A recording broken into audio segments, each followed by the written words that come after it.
Hello and welcome to the Warp Shelf. I'm Frank Duran. I'm Deshaun Vasquez. And today, we're finally doing it, boys.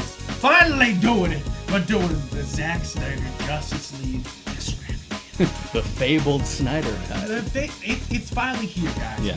The Snyder Cut is here, and we're going to talk about it. Because I know everybody that we've been talking to wants to hear what we've got to say about the Justice League, and I got some things to say about the Justice League. Not all of them good. Know that right now. But I had a good time. Yeah. Okay? I had a good time, and most of all, I think right off the bat, I think this is worth it. Yeah. I think there was a lot of question of like, is it worth it to restore the Snyderverse or restore even the Snyder Cut? And really, this was worth it. This was a director's cut that actually changed a lot. Yeah. And actually added a lot of different things to it. And I can't wait to kind of get into the meat of things and get into it. But before we jump into it, let's talk about everything sort of leading up to this. Yeah. So what we are now calling the original for the rest of this episode, we'll call the original Avengers thing the Justice League. If you get it. Yeah. Josh Whedon. And we'll just call the other one section the Snyder Cut. Yeah. And basically, we're staunch defenders of the DC EU for the most part. For the most part. I mean, Suicide Squad is rough as hell, but I had a good time. Yeah, but, like it's rough as hell. Man of Steel is still good. Still great. To this day. And I saw a little clip of us being like, it was from 5 years ago. Where us we being saw like, BVS. Yeah, that we're was like, are great. we going back to see BVS? You're like, I bet your ass I am. Yeah. And even that's one that, like, theatrically, it's, like, waned a little bit. Yeah. But I have it on Blu-ray. I have the Ultimate Edition, which adds a half hour to it that helps it breathe a little. Stuff that didn't really add up before actually connects. And I think that's one of the main reasons why I was excited for a Snyder Cut, is that you saw from Batman vs. Superman, which when I first saw it, I dug it, but then like on rewatches it got worse, and then finally seeing the Ultimate Cut, I was like, oh, there was a lot more here that somebody took away that like kind of ties all this shit together, so it doesn't feel as so scatterbrains, like subplots that are introduced but never actually paid off and never go anywhere. Like, why is Lois even in this movie at this point? And you're like, oh, okay. So there was this whole thing that just got trimmed to shit. And then you really see it in the Josh Justice League. I feel like not only does that movie reek of interference, like, because I always say there's studio interference, there's producer interference. We never know who stepped in and was like, no, like we can't. This is not what we're doing. And I feel like this is the Justice League is an interesting example and an interesting thing to look at as film students, as guys, as people who love to talk about film. Yeah. This is one of the most interesting examples of film in our time. When Justice League came out initially, and I had first come out of it, I wasn't crazy about it. I was very much in the middle. And to be honest, I'm probably still that way, even if it doesn't help that we have the alternative now. Yeah. But it was one of those things where, like, more so than I think any other, like, recent blockbuster in the past few years, I could just smell the meddling just permeating all of it. And I could even sort of tell, like, because going what into part it, was Snyder? what part was Josh? Whedon? Like, yeah. You could basically base it just like the amount, basically judge it on Ben Affleck. Yeah, right. You can tell what's theatrically, what was originally shot and what was reshot based on how much he looks like he doesn't want to be there.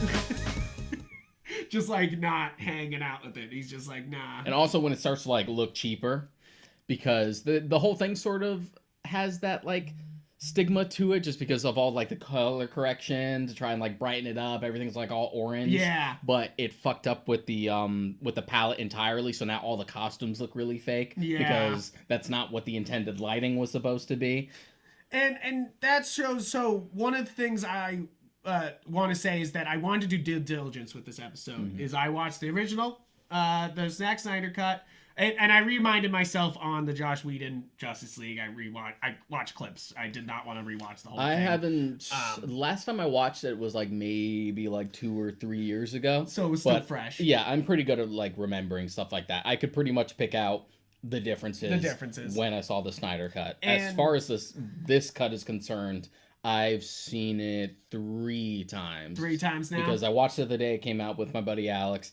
Then I watched it with my mom. And then I watched it with 2 other friends who hadn't seen it yet. I've watched it, and then I watched it again 2 days later when they put out the Justice is Gray edition. Because I wanted to make sure that I saw that one. Especially because... You'll have that over me because I didn't see the Justice is Gray. I mean, okay, so we got to go into why Justice League as a cut is interesting in any aspect in any way. Because first off, this is the most expensive director's cut ever. There's a lot of director's cuts out there. I love director's cuts. They're great. This is the most expensive one that's ever happened. There's a tweet thread that I want to quote from Jordan Vogt Roberts. He's the director of Kong Skull Island. We talked about him on the Monsterverse episode.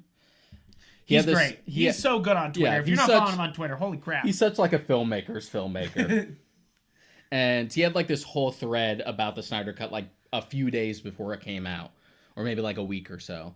And he had said, however it turns out, the Snyder Cut is going to be one of the most unique cinematic case studies we've ever had. Yep. As a teen, the Criterion of Brazil was a crucial tool towards my understanding of the power of editing and studio interference.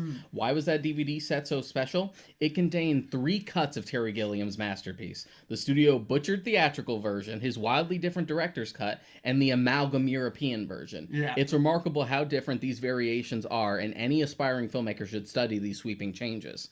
There are many other instances of director's cuts being vastly different from a theatrical release, but none quite like Brazil. The Snyder Cut adds a completely different and fascinating layer to this in the age of blockbuster cinema. Making tentpole films is always a rush to release date. Sometimes the most obvious improvements or fixes can't be accomplished due to the fog of war as you barrel to the finish line. So now that we have a film that has the near non-existent ability within Hollywood to reopen and edit with hindsight and to see the forest from the trees, nearly 4 years later, a director returns to a film with a new budget for reshoots, reshaping, and the gift of 2020 vision. Not to mention entirely new sequences, shots, moments, and stuff created from the ground up from VFX. It's just simply not a situation or circumstance that has ever transpired before within Hollywood. So weird. So that's a long way of saying, consider me excited. Yeah, and basically, I think that's it. Is that this is such a vastly different movie that like it's not only just a director's cut. It is a different film. Yeah, you know, like it's a different film. No question. Aggressively disagree with the notion because I've seen a few people, friends of ours, that are just like, it's just the same movie but longer. No, it's not. It's really fucking not. It's fucking not. I mean, I mean, you can count it. I mean, to count it by runtime. The basic alone, skeleton of double it here. The basic skeleton of it is there. It, for the most part, follows a lot of the same beats. And yeah, there was Zack Snyder's skeleton. And there was probably more footage that Snyder had shot for the theatrical cut than you thought. Yeah. But it's completely recontextualized. Yes, and I kept saying this, and as I rewatched it and watched it, is that it's got revenants. It's got it respects its characters, and I think that's one of the things that it's like I enjoyed the original Justice League because it's the first time you're seeing all these characters together, and it's fun, and it's got like the Josh witty dialogue, so I appreciated those parts of it while still knowing it was a fucking mess. You know, like that was always my view of the Justice League, is that like, sure, yeah, it wasn't what I wanted, and neither is the original first fucking Avengers movie, you know, like it's not what everyone was like woo fucking out there for. So that's why it's funny that they were like, yes, he fucked up 2 Avengers movies, let's get him back in there. Hey, he didn't leave fuck the first him up. Avengers alone. He didn't fuck him up. I'm just saying, like, you know, like that's the difference, is like Avengers can do these small scale things. The Justice League has got to come together for a fucking reason. The Justice not to League, save 4 fucking Russians. The Justice League has to be a movie with bigger scale than the first Avengers film. Yes. It has to be, just because that's the difference in philosophy between those heroes. Marvel tended, especially in the early days, aimed for like street level, relatable heroes. Yes, they're special, but they're just like you and me. Even their big events like No More Mutants is like kind of street level. Yeah. You know, like it's not a big bombastic battle. It's like, where the fuck did they all go? You know, like DC, as a contrast, is more mythic. Yep. So as far as DC is concerned, you should make that much bigger. And that's the thing. When you get to, as far as the theatrical cut is concerned, it doesn't feel like an adventure or a conflict worthy of the Justice League. No, and that's what I always kind of even for out. like a first outing. Yeah, and that's the thing, is it always just felt like with just Steppenwolf, because that's the big difference here, is that, and I think it really stands out in the Zack Snyder cut, is that like in the Justice League, it is just Steppenwolf, and you're just like, man, we gotta stop Steppenwolf because that means Darkseid's coming. And in Zack Snyder's Justice League, it is like, no, he's right there, he's looking at you, he wants your ass, you know, like, and he's like, the threat is so right there. Imminent. Yeah. It's like, it's right fucking there. And that adds, first off, a lot of dramatic weight.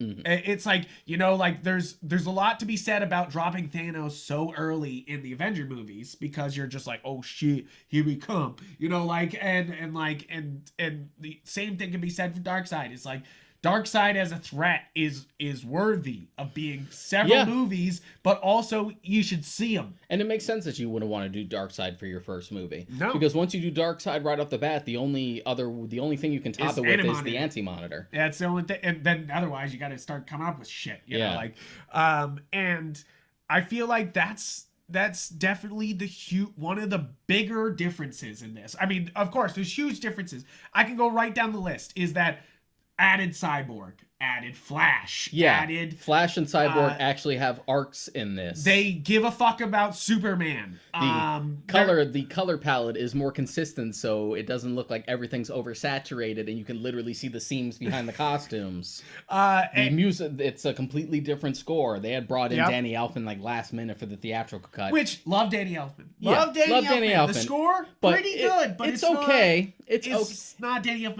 It's very much like a rush job. Yeah. It was like brought in at the last minute to like, let's just assemble something together. And I love that both the movies we're going to review in the next 2 weeks are Junkie XL too. It's just like, he's having a fucking year. I guess Zack Snyder cut and Godzilla vs. King Kong. I guess he's like, shit. I guess he's only sticking with Junkie XL when he does his DJ work, because he's been using his real name lately, like Tom Holkenborg. That's how he's credited on both this and Godzilla vs. Kong.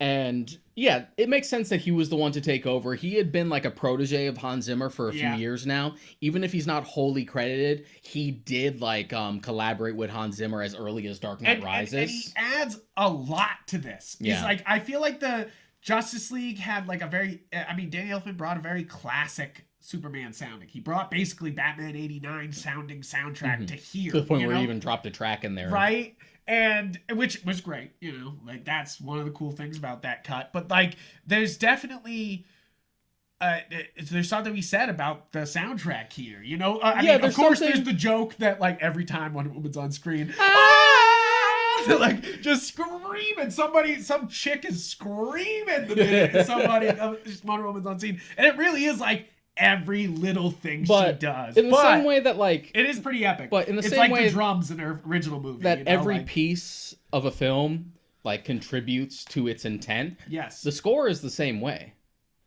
Like the score, like for as like middling as it is, doesn't really add much to the actual like narrative. Whereas here, there's thematic nuance to the placement and what we're doing for the score. Stuff that like nerdy me catches, like Superman fighting Steppenwolf at the end. It's a new version of Flight from Man of Steel, that Hans Zimmer track. Or when we get, which we'll touch on more later, but when we get the nightmare scene at the very end, the track that's playing is a slower, like more haunting version of A Beautiful Lie, which is the track that opens BVS, because it's literally meaning just like, oh shit, all of Bruce's worst fears have literally come to pass. Yeah, he literally was like, this shit's gonna happen. So stuff like this where like the music isn't just there for things to sound cool, it's there because it matters. So there's thematic intent. I think the other thing that needs to be said about this movie, and I think that really is why Man of Steel and Justice League are the two like shining pillars of this trilogy, because this is what this is. I think this is the completion of Zack Snyder's trilogy. This is Man of Steel, BVS, Justice League, because finally it feels like he took all the things he loved about Superman and implied it. And also, you know, they brought Zack Snyder in for a reason, so the Amazon stuff's there. You know, like, and it's like you don't hire the director of 300 and not do a fucking scene like that. It feels more like a trilogy than I would argue a lot of other comic book trilogies do, just in the simple fact that he directed them all. He directed them all, and all three of them open where the last one ended. Yeah. Like it's BVS like even opens more than like the Dark Knight trilogy. Yeah, does, BVS you know? Like, opens with the ending fight from Man of Steel from Bruce Wayne's perspective in the middle of the city, and then this version of Justice League opens with Superman's slow motion death. Okay, so I mean, we'll get the joke right out of the way. 20 minutes of this fucking cut. He back is slow mo. He back. This is like the slow motion is back. I was saying this is like JJ, where it's like the movie starts and it starts in slow mo, and it's kind of like a JJ Abrams movie where it starts and there's a lens flare. You're like, I'm in. You know, like you're like, I know what I'm in here for. He had like sort of fell out of slow motion for a little bit, kind of post Sucker Punch. Yeah, he hadn't really been doing it all that much because they were like, man, how much is this fucking movie slow mo? But then Zack Snyder, but then he gets his cut of Justice League and it's back. He's like, my love for it has returned. He's like, fuck you guys, I'm gonna. And I mean, to be fair, the slow mo is used to show off how much detail they put into some of the effects here, you know, like, and I actually they really like did. I actually really like how they recontextualize Superman's death in this instance, with the scream, with the echo that like basically shakes the world. That's the moment I knew that this felt like a DC movie. I know that sounds stupid, but that felt like the start of a DC event where they're like, oh, Superman died and he did this scream and it woke the mother boxes, you know, like that. Yeah, it has feels that. So it like has that DC. Like it has that mythic quality. It's just like, oh wow, it basically like shakes the world because it's basically the death of a god, and basically warns Darkseid and Steppenwolf that Earth is fucking free, fucking up for grabs. I'm gonna take it. And I think that's one of the strong bits about this movie is that even though it's 4 hours long, it does move. It does not diddle around most of the time. Yeah, two things coming like in the middle of it. Well, one for in the middle of it, one we were done when I was watching it when it came out with my buddy Alex. Yeah. He had said before I had even gotten to it, one, in the middle of it, he was just like, and we'll get about the aspect ratio, but he said, oh, I forgot that this was 4:3. But that was the thing is, I think the black and white edition really brings home the 4:3 because that's where it looks right. You know, like you're in 4:3, it's black and white, it looks like a film camera. Like that's what he was obviously going for. You know, like, and I'll just say it right here, Batman and Batfleck were meant to be seen in black and white. Just saying. Just saying. That's fair. That's fair. His Chin Man is just in black and white. It fucking cuts glass. So at that point, he was just like, I forgot that this was 4:3. I'm like, yeah, me too. But I was just going to forget about it anyway. But also, when we were done with it, he had said, like, that did not feel like 4 hours. We were just in. No, and I feel like it feels like Endgame in that way, where Endgame was 3 hours long and it doesn't feel like 3 hours. And this is 4 hours. And definitely it was funny. I paused it both times I watched at 3 hours, like with 1 hour remaining. It was like I felt it at that moment that I needed to like take a break and get a snack. I mean, it was like both times I was like, oh man, I've been here for a fucking bit. Like it was paced like a miniseries to me. No, yeah, it felt like I was binging a miniseries. I didn't have to watch this both times all in one go. I did because I had the time to fucking do it, and I shouldn't have, but you know I did. But if you want to, you could split it up just mentally. As soon as the next chapter title comes up, you're like, okay, that was the end of the episode. Like The Irishman, which is kind of funny, like you know, where you could just like watch The Irishman like a miniseries. This is the same way where I just watched a Justice League show, you know, sort of in a way, you know, like it's kind of what it is. And you know, like, put a pin in that for later because that is something I want to bring up like closer to the end. Yeah. So, I mean, we were saying that we were talking about like Superman's death and how like mythic it felt and how that is the thing that's the thing that starts it, and it feels. I was saying it feels very DC, and then it gets right. You know, gets right to it. It's like the minute that those go off, we get a little bit of introduction of what's going on in the universe, and then they're immediately like Steppenwolf's fucking coming through a cube, and he's fighting the Amazons. Well, you get like Bruce's failed attempt to recruit Arthur, and then you get like Steppenwolf showing up. Yeah, which I dig that scene. You know, it's that scene, the beginning is the most indulgent Zack Snyder is the entire time. I would say that most of the cut is not indulgent of like, I'm a director and you're giving me millions of dollars to do whatever I want. He usually stays to the thing. But that the girl like cries and grabs his sweater. Like obviously he's fucking every girl in that fucking village. And breaking all their hearts. As soon as the singing came up, I'm just like, okay, this is like Lord of the Rings extended territory. We're just like, it really was though. He was like, welcome to my Lord of the Rings, bitch. You don't need singing. Theatrically, he's like, okay, but I shot it anyway, so we'll put it somewhere. We're gonna put it somewhere. And to be fair, it is like it gives that like feel that they're going for, that like he is this mystical thing. Yeah, they're deifying him. Yeah, deifying him. But like it literally does imply that he fucks all the ladies in the village and then fucks off into the ocean constantly, you know, like, and they're all just like ready with the song whenever he fucks off, you know, like they're all like, I didn't get fucked this time. And they're like, damn you, Bruce Wayne, you made him leave early, you know, like, and you're just like, wait, but I do like that the first bit is just called I don't think so, Batman, or what is like, don't bet on it, Batman. Don't bet on it, Batman. Don't bet on it, Batman. Don't bet on Batman. But yes, I feel like this scene is the most indulgent because everything else is like action, moving the plot forward, like a lot of stuff, or like character moments. This was very much like, hey, I got two good-looking dudes, and we're gonna like do a weird like beginning scene. And here, you know, and like the thing that's good about this entire cut is that whenever there's a quip, it's just something that's more or less in character because that's what this character's demeanor is. Yeah. Because in the theatrical cut, the thing that bugs me about the way Bruce is portrayed there is that he's basically low-rent Tony Stark, and it doesn't fit. Fucking listen to this fucking man right here. That's a lot of the shit that's going on here is that Joss Whedon, I said it's revenants that like, that Zack Snyder has, but it's also kind of disrespect from Joss. Like, I don't mean to be that way, but it's like, he just didn't understand the characters, didn't care to, and just wanted to write these specific versions quips of it. Yeah, like, and he just kind of fucking was told to write quips like the Avengers or any of his other shows. And that was the problem with the theatrical cut in general. Like, the core problem was that it was trying to take such a hard left to be like, it's fun now. It's fun now. But the plot was not fun. Yeah. Like, that was the because they kept so much of the Zack Snyder cut, which is what I think is the main thing I will say about, and I think everyone's heard it with these reviews, is that the Zack Snyder cut is epic.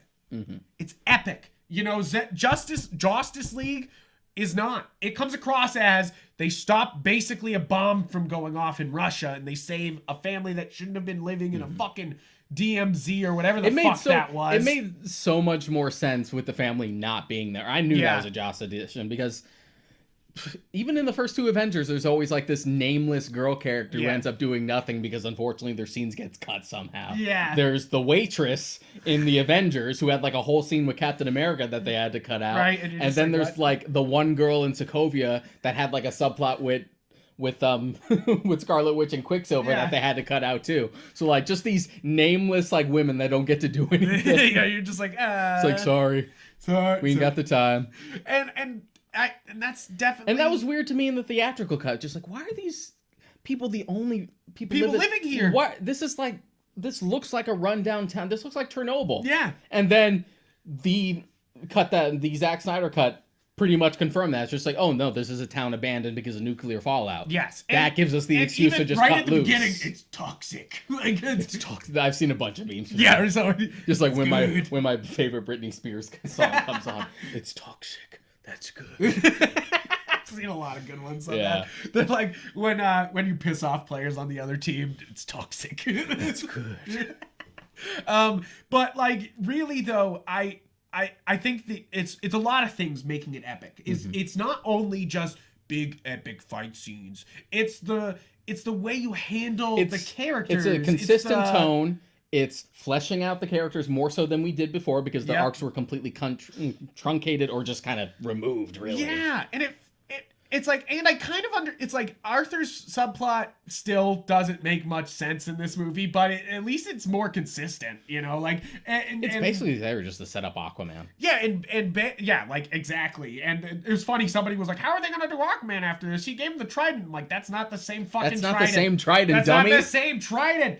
Like, yes, of course it's a good trident, but it's not the same fucking trident. Like, there's nothing in there that really contradicts it other than Aquaman. I think it doesn't, yeah, I think they don't. Other than Volko has long hair in this, and he has like a man bun in Aquaman, and also like Amber Heard has an English accent in this. Yeah. Which, like, sort of like lit a light bulb up in my brain when I first heard it, because I remember Mira's scene in the theatrical cut, something was off about it. Yeah. I'm just like, what is with this performance? Because she's doing a non-British it's accent. just like, no, she's actually American. It's like, it's because they fucking ADR'd it, and she was supposed to have an English accent. Oh my god, that's terrible. I'm like, why? Why? What's wrong with Mira being English? And to be honest, I kind of prefer it. Yeah.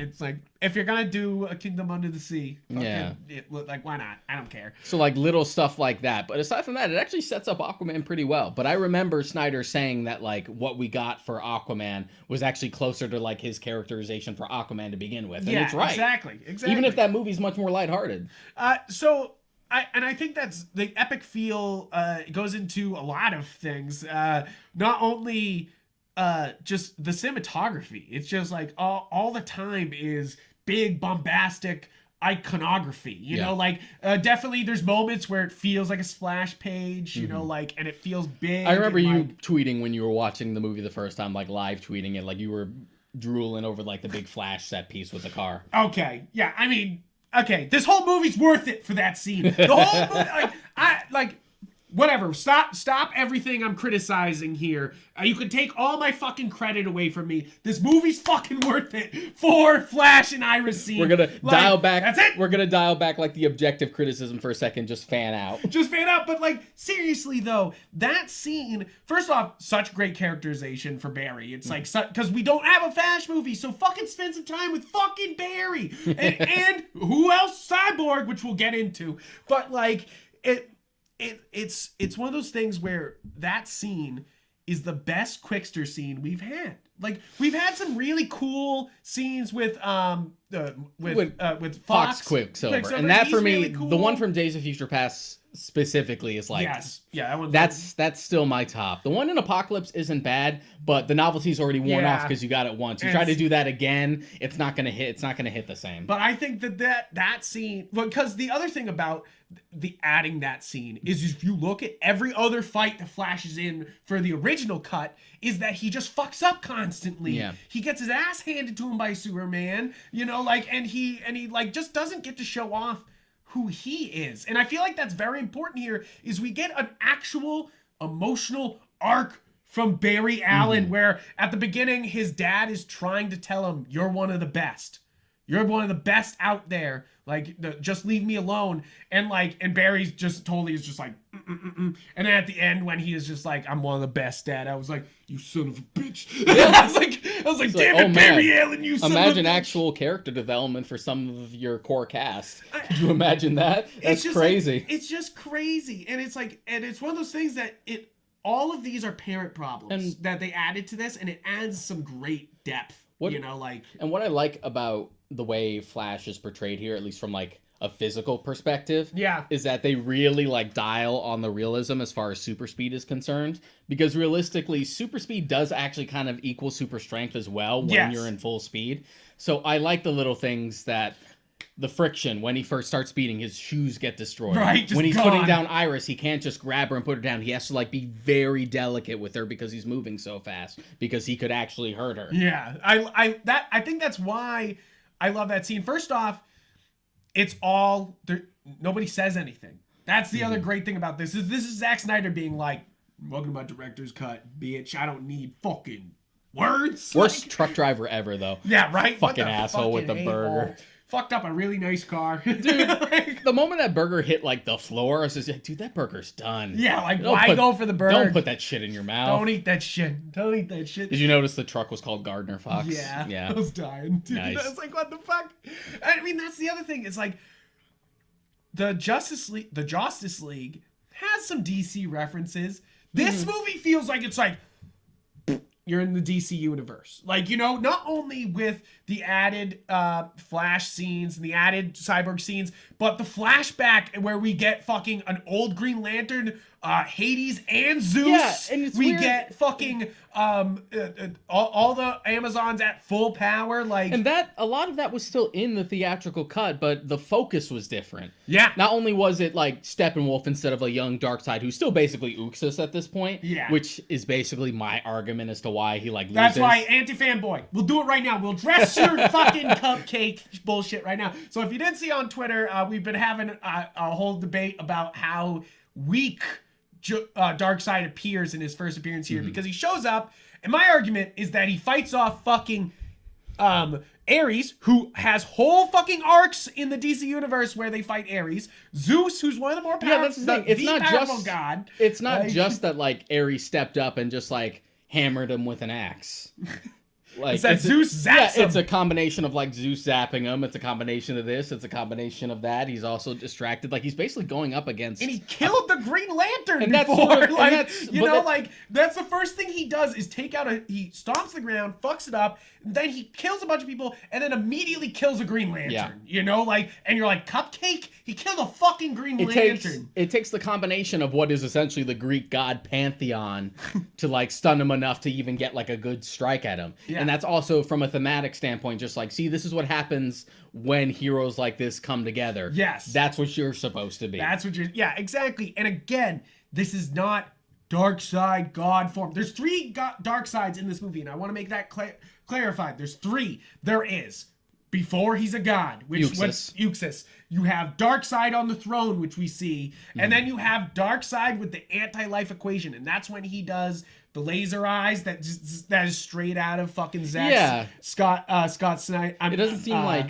Scott Snyder Superman. I don't know if the I almost shit implication- myself when he did that. That was probably it's like the Iris scene and that were the most like for me just being like, yeah, that oh man, that's some good DC stuff. I don't know if the That's, implication is that like one of the benefits of him getting the anti-life equation in this version of the character is that he has the Omega beams. Yeah. Because more often than not, the Omega beams are just his thing. standard. Yeah. But they definitely imply But- that his Omega beams are better when he's got Maybe. the anti-life or something like Because that. they but- already do take like liberties with like the way the mother boxes are presented. The mother boxes have always been like living machines created on like Apocalypse and New Genesis. And this, but the whole thing with the he's unity is implying- different. But he's implying here, which I like, is that Zack Snyder's Justice League has always been iconography, alluding to gods and pantheons and stuff. And what he's doing here is the three fates, the mother boxes. Yeah, exactly. And you can literally see it when Cyborg is starting to separate them. They turn into three hags, Like witches, yeah. Yeah, which are the three fates from Greek mythology. Yeah, and even before that, you get the Apocalyptians Yep. in the flashback that look like three witches. They look just like Desaad. Yes, exactly. And they like do like their evil chanting and stuff to try and like create the unity. And they explain it as like it's so advanced technology, it looks like magic, etc., blah, yeah. blah, blah, blah. You know, like, and I dig, Yeah. that kind of iconography. If you're gonna change it up, at least it's going for something. And I think that's what this has over everything, is that at least this is going for something. You know, like that's what I felt like the entire cut is that Justice League just felt like a movie before a movie, and it didn't feel big enough, and I was, you're disappointed. This feels like intention, fucking movement, fucking actually like, here's the rest of the universe, instead of like, oh yeah, now we did a Justice League story, like, it's just like... And to be honest, it is not only validating from just a perspective, it's just like, I've liked these movies, so I wanted to see where this was going to go to, like, cap off this trilogy. Even if we never pay off the Nightmare stuff, I wanted to see at least where this Justice League would go. But also validating from, like, it was sort of a shitty thing to do, Warner Brothers, even beyond, like, the whole Joss Whedon stuff. But I want to That's a whole address can of this, worms. is that everyone's like, Warner Brothers, but Warner Brothers is known for this, for the same problem, the Donner Cut. Yeah. It's the biggest example of Warner Brothers doing it again, is that they wanted to put out Superman 2, and they go, oh, no, Donner, you can't do all this. It was always and one of those... fucked it up and released it, and then they were like, oh shit, we got to put out the Donner Cut to redeem ourselves, and then the Donner Cut is the definitive It's weird. fucking Superman 2. It's weird that we did this twice. history always Exactly. repeats itself, it was always the easy illusion to like point to that. Just like, this isn't unprecedented. No, and I think that's what it's like. I think that this is a really interesting director's cut because it's the most expensive. But we do have a direct example of this. We have the Donner cut, which is just as big of a change. Maybe not as big of a tone change, but Yeah. definitely like a change. Which you is know, why like- I find it like reductive to call this just the same movie but longer. Yes. It's like saying any of like the alternate Blade Runner cuts. Oh, it's the same movie, it just has a different ending. Just like a different ending is a big deal. It's a big fucking deal. Ending's everything. Yeah. Ending's everything, guys. If you don't stick the landing, you didn't have the fucking ride, you know? Like, and that's definitely one of the big detriments I say to the Justice League is that it just doesn't end big enough. And it just feels like, okay, all right, moving on, you know, like, and this feels like it ends big enough, Yeah. you know, like where it feels big and it's actually not just like a stupid superhero slugfest at the end. I feel like we got something a little different, A little more here. creative, yeah. Because when you actually look at it, as far as like the action set pieces come, one, they're sort of few and far between, and they're not overly showy. No. Like even compared to Snyder's own work, like none in Justice League, even though it's the big crossover and it feels like the biggest, nothing ever goes like Man of Steel ridiculous. I feel like the biggest, yeah, right. Man of Steel is the biggest fight, you know, even compared to this. It's like, but the Amazon fight is probably one of the biggest set pieces in the movie. That's what's the weirdest bit about it not being in the theatrical cut. Is it's one of the biggest parts of the film. It's just one of those things where like action services like character and themes. Yes. So they really focused as far as like satisfying character moments, because if you look at it just from like a basic on paper standpoint, it boils down to like, oh, Superman's back, they beat up Steppenwolf for a while, but then Darkseid comes and oops, they go boomy, and then Flash runs really fast to help, and then Cyborg splits the mother boxes. But because it's all focused on like the completion of both of those character arcs, it makes it more satisfying, as opposed to if you just relied on just like CGI punchy. So let's get into our CGI boy here. Let's get into Cyborg. Because he's one of the bigger additions here. Is that I almost like, I know Jordan Fisher was Jordan Fisher's dad? Ray Fisher. Ray Fisher. Sorry, there's another Jordan Fisher, right? Are they brothers? But Ray Fisher was always angry about this.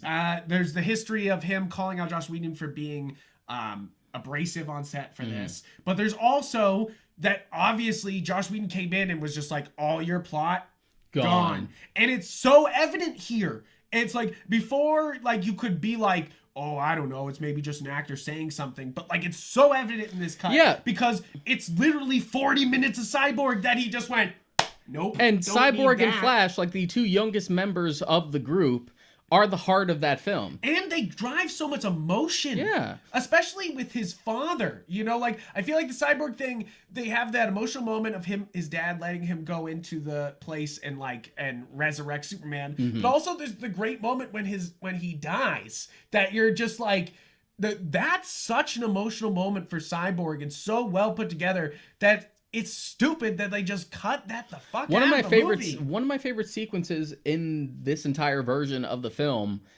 is him sort of coming to grasp with his powers, and he has like the whole mind palace thing. That whole thing where he helps that like poor woman with like her bank account. You're like, this is awesome. Yeah, this is awesome. This is great. And it's one of those things that, how did all of that get cut? You know, it's almost incredible, because it's one of those things that, yeah, I can see it doesn't exactly move the plot forward, but it also gives that character so much more weight, and you know how powerful he is and how useful he is. Which works because one of the big things going into a Justice League movie like this that didn't do the Marvel method of just like, you get a movie, you get a movie, you get a movie, is that this is the first time we've seen, aside from like their teases in BVS, this is the first time we've seen these two characters who haven't had their own movies yet or their own setups, so you need to do that here.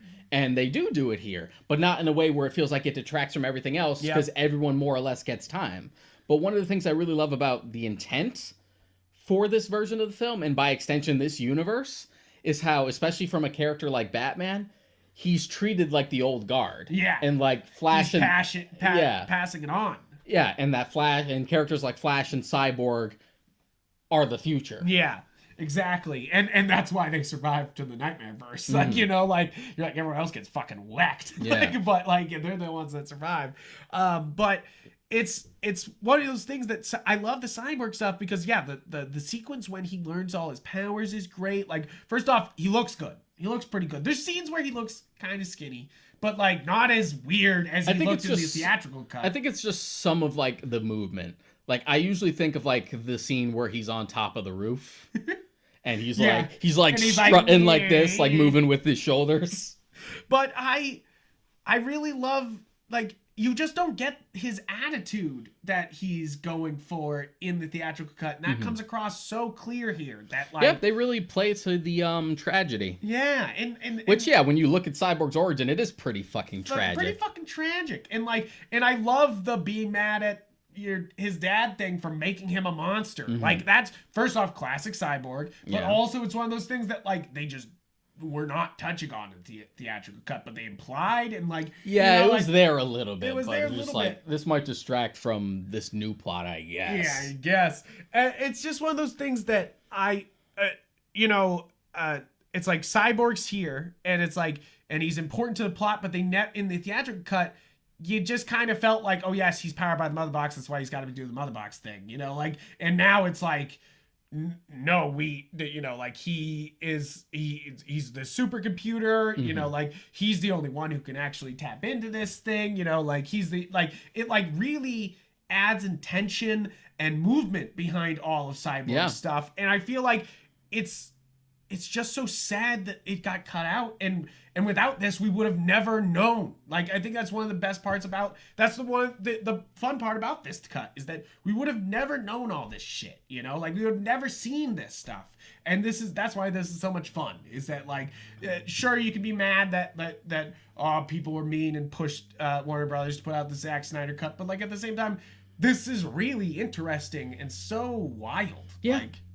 But it was also sort of shitty to just completely rework a film because the director left because he had a family tragedy. Right. And just kind of completely alter it while he's gone as opposed to just waiting. I was reading on IMDb, he still has not seen the original theatrical cut because he said his friends have told him it would make him cry. Nolan and Emma Thomas saw it, and they told him you don't watch it. Yeah, because they even say it here that Christopher Nolan's an executive producer on this one. He even puts his stamp on this, you know, like, this is the last Christopher Nolan WB DC collaboration. Yeah, this is the last one, you know, like, so not only do Flash get extended scenes, you know, like, and does Cyborg get extended scenes, but Wonder Woman gets some fucking extended scenes, you know, like where the whole bank scene, which was like, done, okay, Wonder Woman did a thing, let's get the fuck out of here. It's actually like a full action set piece, and it's really fun. In the core cast pretty much has like their own arc, whether big or small, to work with. The smallest ones are Aquaman and Superman. Yep. One, that's because Superman's out of most of it, and Aquaman's because like he has a whole movie coming. Just wait. And yes, I still think this movie's a little scattered. I don't think that this is perfect. I'm not sitting here being like, just like Zack Snyder cut, fixed everything. Perfect. Yeah, perfect. Like, this is, and I think Superman's one of my things about it, that it is still dumb that he comes back and just kicks their ass, you know, like, that was fun. It's fun, but it's definitely one of those things that you're like, okay, and then I think it sees Lois and he's okay, and I think it plays better here because he doesn't talk. Yes. They even changed that like stupid line in the theatrical version. Yeah, what's he saying in that one? I forget what. Well, not only does he have like the whole thing of just like, you won't let me live, you won't let me die, and then he like calls back to the "do you bleed" thing. Yes. Here, it's just clear that just like, okay, I just came back from the dead. I'm kind of like in this bestial state right now. I don't know. I'm just in like fight or flight right now. Yeah, and that helps that he like doesn't talk and he's not just like, I'm evil Superman now. And they definitely changed the fight up a little bit too. Yeah. Like, you know, they go for more Cyborg fighting. Cyborg starts the fight. You know, does he do that in the original cut? I don't think he does. He does. He does. It's the same thing. Just like, I sense danger. I can't control myself. Yeah. And so I think it plays a little better there. And again, it feels more intentioned here because, again, he's part Mother Box. They fully explain that instead of being like... But one of the little line changes that they do is that when he flies Lois back to Smallville, she's like, "Oh, you spoke." Yeah. She's like, "Oh, did I not before?" In the theatrical cut, it was, "You smell good." Yeah, right? You're just like, Which okay. isn't like a terrible line. It actually makes sense in a different moment if they were Yeah. like being intimate or something. But for that specific scene, it's really fucking weird. It's really fucking weird. And I get why they had to alter the line, because they did have him talk. Yeah, and I really, yeah, right? Like, they had to change it, so it doesn't make any sense.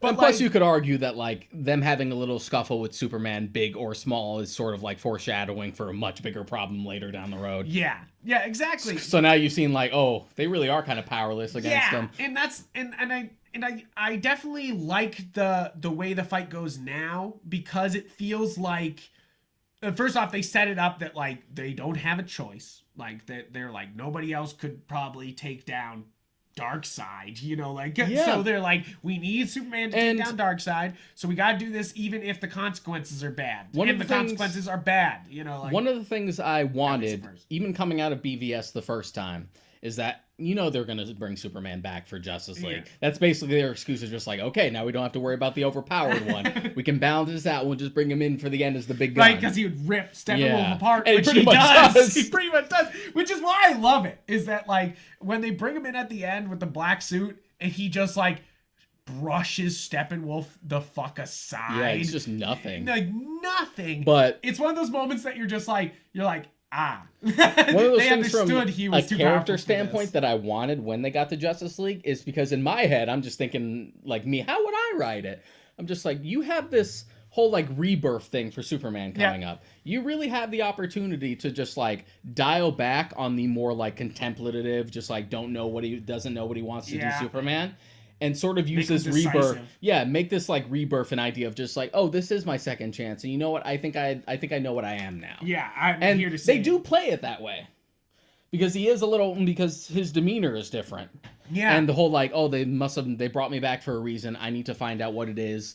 That whole scene where he's just like, his memories come back. He knows what he is. Yeah, and he's like, I like this place. And he's just in Smallville, just like, he seems like he's at peace now. Yeah, and I like the Martha farm the family farm selling and them coming back to a foreclosed house, even though it's, you know, not theirs anymore. It's like, you know, it's even more like you died and everyone moved on, Clark, you know, like, which is very like classic, like, you've been dead a long time, Clark. Like, but okay, so to sum up, we were doing the arcs. So the Batman arc, the reason why it works so much better here is, first off, Batman has no fucking weird lines. Batman's funny lines come from Batman instead of like weird, quirky Batman. Yeah, Batman, you know, like, tends to be funny because he's so like dour, and that's what's funny about it, because he's such a straight man and such a fucking grumpy dickhead most of the time, that's what's funny about it.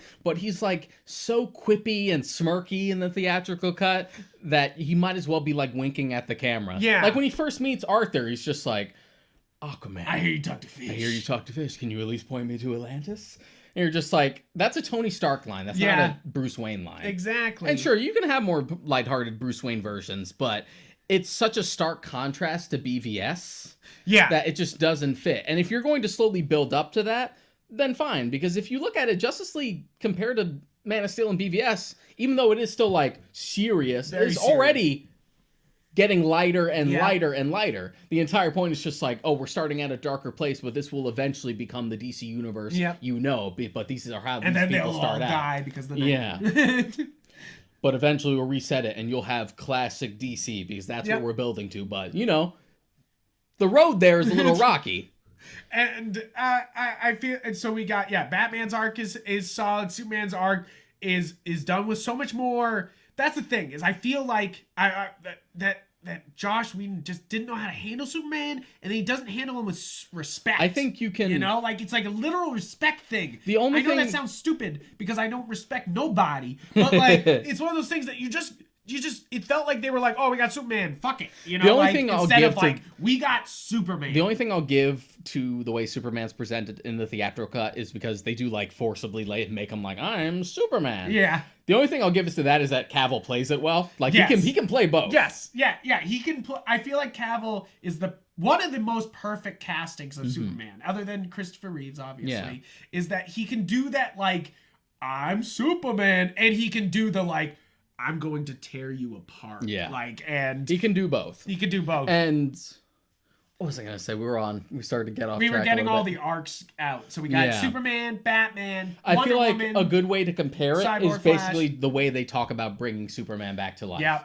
In the They're like, theatrical should we do this? In the theatrical cut, it's more just like, the mother boxes can do this, so we could bring him back. It's all through dialogue. Whereas in the Snyder cut, it's mostly visual. Like, they're all putting the pieces together. And even Flash is just like, we're all thinking the same thing. I just don't want to be this one to say it. And then Cyborg puts the hologram of Superman, and then the fucking score just kicks in and just like, it treats it with weight. Like, this is fucking Superman. Exactly.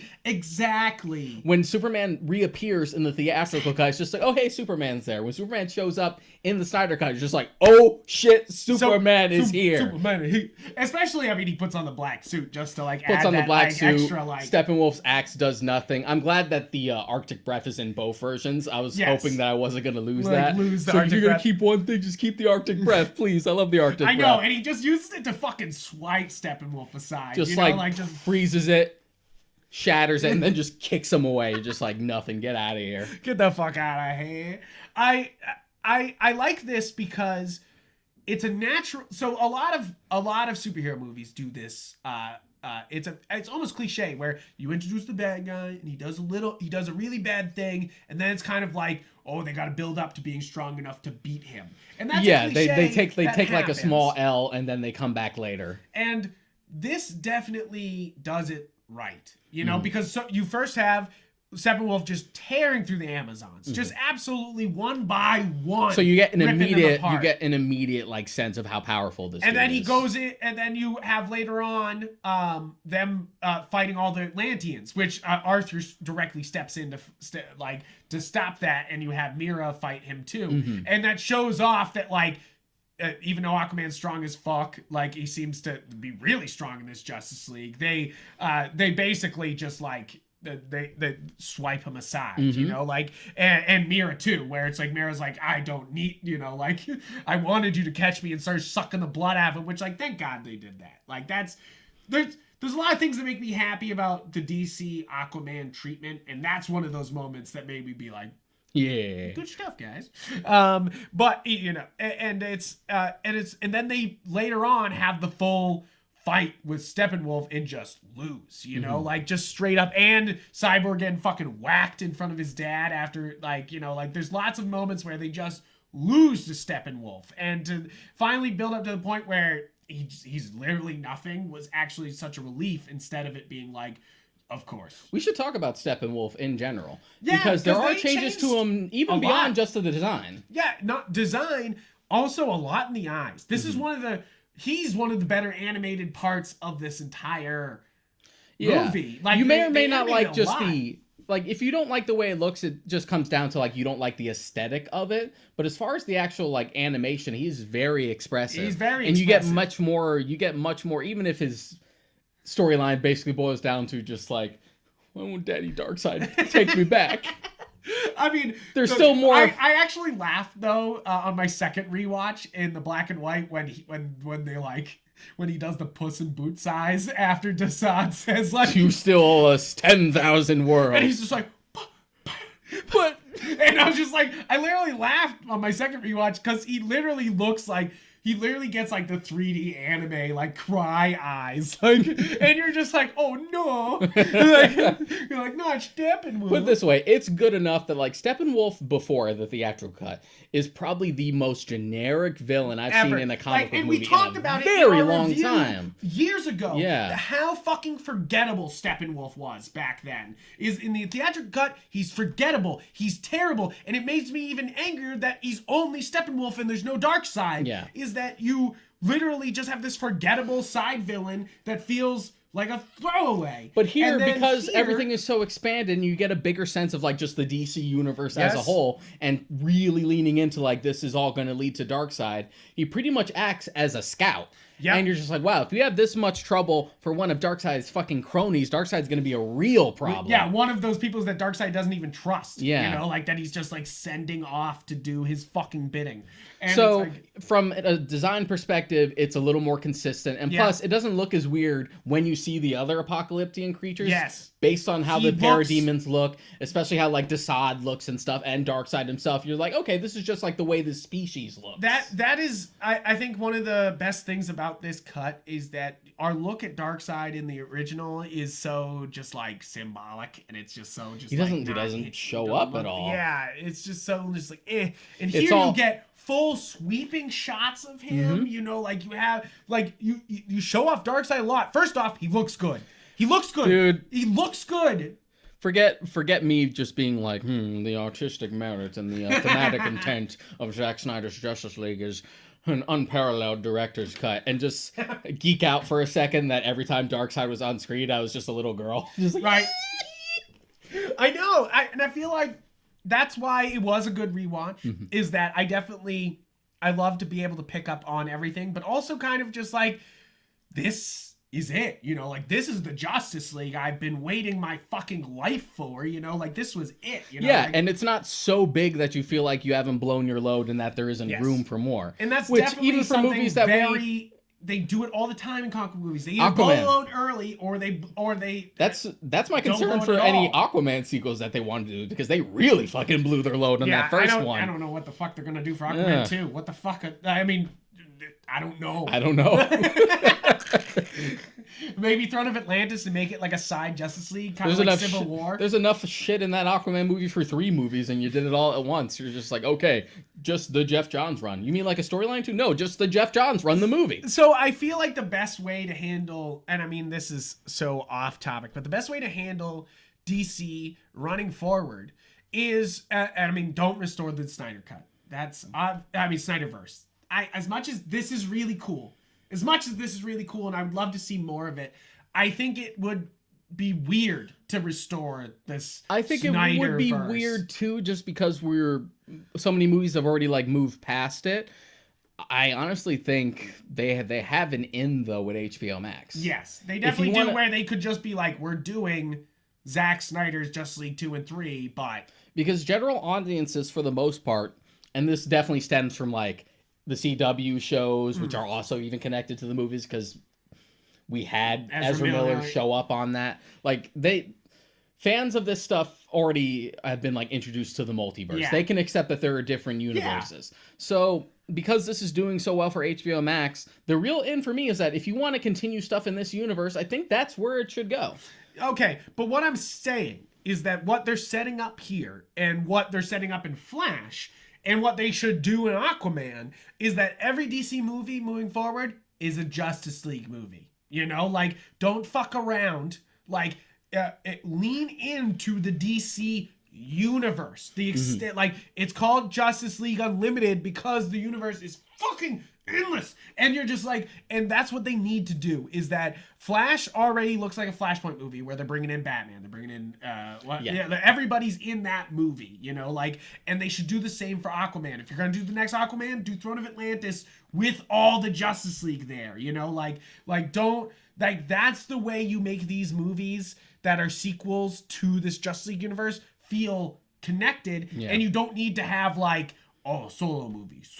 And you don't even need to. That's how you differentiate you don't need to yourself from the Marvel universe, where it's like every movie's a Justice League movie. But I feel like if you really want, because I know everyone wants, and to be honest, I wanted to. Everyone wants Batfleck to get his day as like a solo. I'd adventure. take a solo movie. And I'd take a yeah, solo I movie. would too. I think the better way to do it and not have to like have it clash with like what we're doing with the patents and stuff. Yeah. Is especially because of the way this was paced. Why don't you give them a huge big budget miniseries? Yeah.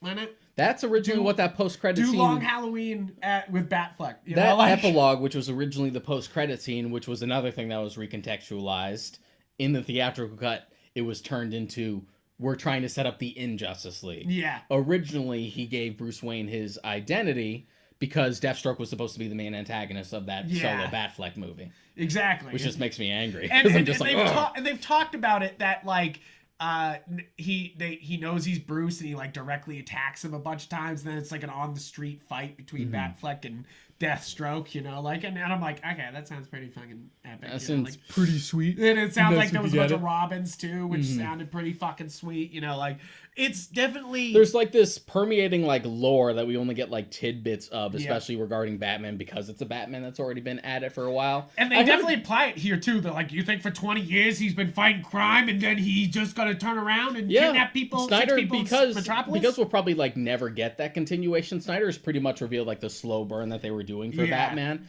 and he gave us the context for like what happened. Basically, when Jason Todd went up against the Joker, that's the adventure where Joker actually found out who Batman was, and he killed him in Wayne Manor and burned it down. Jesus, so that's why it's burned down. That's why Wayne Manor's burnt down and abandoned. So like, yeah, that would make a dude a little crazy. So that like that's the thing that projected like Batman to be like, pull no punches. I've just lost it. Yeah, no more rules. Okay, so one of the things we talk about a lot is that Batman in theatrical cuts, we let him kill people. Like Batman 89, he fucking murders like 4 or 5 people. Here, they're apocalypse. They're parademons. Who cares? And I mean, he definitely hands a lot of people direct. Like all those parademons, he just fucking murders them in this movie. I feel like that's obviously why this movie is also different. Is that the Justice League is PG-13. This is an R with 2 fucks, guys. Yeah. 2 fucks. Batman said fuck. It was rad. It was, yeah. Okay, so that's what was interesting, though. You were telling me a story about watching it with your mom. With my mom. Oh, it was so funny. So when I had that was the second time I had watched it. And the whole time, she was super into it. She loved it. And she was super into how violent it was, all the set pieces. Like Wonder Woman's throwing people into walls and they're leaving blood splatter. She's all into it. But then the moment Batman was just like, and make no mistake, I will fucking kill you. That's what made her go, ooh, this is dark. I'm just like, that's what was dark? That's what it is? Like, I feel like it's almost at its darkest at the beginning with the Amazons, because they all fight. They imply that they sunk the entire fucking half of the Amazon army into the fucking ocean. Yeah, whether with the Amazons were in there. That's pretty much why Hippolyta's there, like, looking. One of my favorite fucking sequences is that is the girl who falls off, grabs the cube, lassos it, and then fucking shoots an arrow. And the last bit you see of her is Steppenwolf's axe. Literally, down. The electricity starts touching her before it cuts away. Which, like, yes, you know, like, this is that's the thing, is like, Man of Steel is a very violent movie and so is Batman vs Superman, where it's like, I'm literally shooting Superman with a fucking giant machine gun, you know, like, and then I feel like, but this one actually delivers. Where it felt like comic booky before, this is where it feels like people are dying, this is bad, you know, like, this is not, like, Steppenwolf's killing people, you know, like, and he's doing it brutally, you know, like, just fucking murdering them. You're just like, Jesus Christ. But we've talked like about them dragging the Atlanteans out of the water. I thought that was such a wild scene of the parademons just being like, fucking get the fuck out of here. That spider thing that Steppenwolf like put on their heads, where it like projects their thoughts so they can find out what they're doing. I thought that was Starro at first. Yeah, right. For a split second, I'm like, is that fucking Starro? I'm like, no, that's not really Starro. And now we've gotten the Suicide Squad trailer and we know Starro's in that. So like, okay, I guess not. He's a coming. But it's one of those things that this is a dark, violent take on it, and I kind of and it makes it more epic, you know, like, in the same way, like, epic feel. In the same way that we would get darker versions of the characters and some like Elseworlds thing, or maybe even a run with a specific writer would be darker. It really just comes down to that. We've said this before. These characters are vehicles for storytelling, and there's no such thing as a definitive version of fucking anything. Like anything, like, just tell your story. There's only just like, that's not my Batman, because my Batman's the Batman that I grew up with in my formative years. No, my Batman's the one I grew up in my formative years. And I saw a lot of arguments. It's just a back and forth. It's so old. I saw a lot of people being like, okay, this proves that Christian Bale's the best Batman, or that Batfleck's the best Batman, and I had to like shut a lot of people down and be like, Kevin Conroy's the best Batman. Shut your first of all, faces. Kevin Conroy's the best Batman, and then number 2 is that they're all valid. They're just different versions. I don't mean to be that way, but Kevin Conroy. They're all valid, they're but all Kevin valid. Conroy. No, but I mean, but seriously, I love all my Batman, and that's the thing here is that Batfleck really gets to actually shine as Batfleck, Which is good, because he was the best part of EVS. Yeah, right? Like, you kind of just have this dark, brooding Batman, and instead you get him to actually do some things here. But I do want to talk about BVS, because how do you feel about how what BVS sets up? Because a big problem with, like, middle chapter stories like that is that if you're already feeling, like, lukewarm on it, it doesn't help when you have, like, plot lines that haven't paid off yet, because they're meant to pay off later. Yeah. How do you feel about, like, what most of the stuff that pays off here? And that's... Does it make BVS, in retrospect, seem like it's more of a connective tissue? More of a middle chapter? And that's what I meant by, at the beginning when we were talking about this feels like the end of a trilogy. Yeah. Is that this definitely makes BVS feel more significant, you know? Instead of it being like, okay, you know, like, what else? You know, like, it's like Justice League just kind of like smacked down. Justice League just smacks down Batman versus Superman. It like keeps all the things it likes, but it just smacks down Superman. You know, like Batman versus Whereas Superman. this all feels like a cohesive whole. And BVS, even with the Ultimate Edition, like still has issues. Like, we shouldn't have jumped into a crossover this soon. Yeah. And we really should have just gotten a Man of Steel sequel, since that's most of its plot. It's really is a Man of Steel sequel, even though I would like a real one. Warner Brothers. Yeah, stop messing around. But I think that the other thing about this Justice League is that it's bloody, it's dark, which it's like, again, we'll say that, guys, stop getting worked up about swearing. It's not as bad as the violence of people dying. There's literally Atlanteans are getting chopped in half. I saw a body come apart. Yeah, and you're up in arms because Batman said the F word. Come on now. Like, come on now. Come on now. Especially to his worst enemy, you know, like it's one of those things where you're just like, he's not swearing at random ass people. In an apocalyptic future where the world is enslaved by Darkseid and parademons, and they're like the sole pushed survivors. To the edge a little? Like, you think he's gonna swear a tiny bit? He was already pushed to the edge in BVS. Imagine this. I say, have Batman swear more. I want Batman to swear more. I want a Kevin Conroy cut where it's just like Batman swearing like a fuckload. Like, I just like him being like, fucking joke. Like, you know, just like, go fucking full Frank Miller all-star Batman. I'm the goddamn Batman. I'm the goddamn Batman.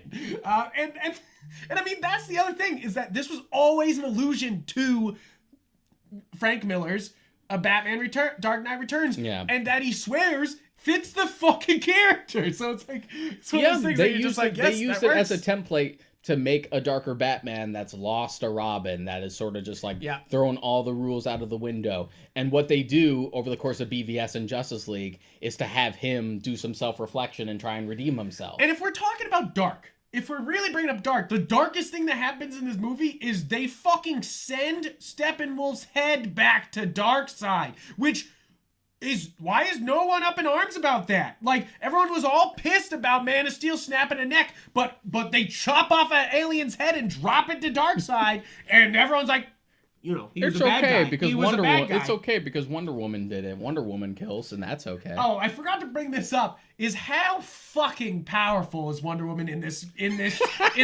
over Batman at Wonder Woman 85? Like, she just went from, if you take Wonder Woman, where she's really powerful, and then Wonder Woman 85 where it's, you know, she has to wear a suit to be more powerful, which you're just like, sure. And this though, she just hands everybody the rest. It's okay though. Never messes up. It's okay because both the Wonder Woman movies are prequels, so she's just gotten more powerful over time. I also love how much they hype her up too. I love that Steppenwolf's like, I love his lines to her, like being like, "Why were you not with your other Amazons?" It's like fucking murdered them, you know, like and he kind of is like, "You're stronger than the other ones, you know. I want to fight you personally," and I love that Steppenwolf goes from being like, "Fight me, Justice League," to being like, "Fuck you, Wonder Woman." Like, he like gets really like specific, he gets about real personal with her. Yeah, real personal. Which is why I'm glad like she's the one who gets like the kill. head chop. Yeah. Which Okay, so I said during a Wonder Woman 85 review. 84. 84, sorry. 85, 84. 85, you want... 1985. That's all I sing. But the whole movie, I was sitting there going, snap, next, Lord's next, snap, next, Lord's next. And in this, though, at least I get a next snap. And I'm still not like... I was never going into it expecting the next snap for Maxwell Lord. That's a very different context. I mean, I came in being like, that's a man who's got his neck snapped iconically in the comics. Snap that man's neck. Maxwell Lord in the comics was a former Justice League confidant turned villain that killed Ted Kord. Yep. There were things building up to that maxed up, as opposed to just like, I'm a corrupt businessman that's way in over my head. Also, somebody was proposing that we should have, and I know this is way off topic, but we should have Seth Rogen and Zac Efron as Blue Beetle and Booster Gold. Because first off, yes, I know that's a reach, but that's one of those things. That's definitely a reach. But Zac Efron as Booster Gold kind of flies. That does actually kind of work. It's like Seth Rogen as Blue Beetle, sure, but like because he's supposed to be really smart, and Seth Rogen doesn't. I mean, he is a smart man. He's a smart man. We just need more Blue Beetle and Booster Gold content. Yes, exactly. I feel like we're sitting on a gold mine, especially as far as like you want to have some inclusive superheroes. You know, there's this really good Hispanic superhero that's called Jaime Reyes, right? Who has a really cool suit and a really unique power set. And he's connected to Cyborg. Yeah, you know, like which you could do a whole like Cyborg meets Blue Beetle thing to set up a Blue Beetle movie, or even have Blue Beetle and you want to included on a Cyborg movie. And you want to talk about like planting seeds, even if they may or may not like pay off. I dug that Ryan Choi was in this movie. Right? Okay, we didn't talk about that yet. That they just were like, here's the Atom. How was that cut out? Deshaun, how was this cut out? I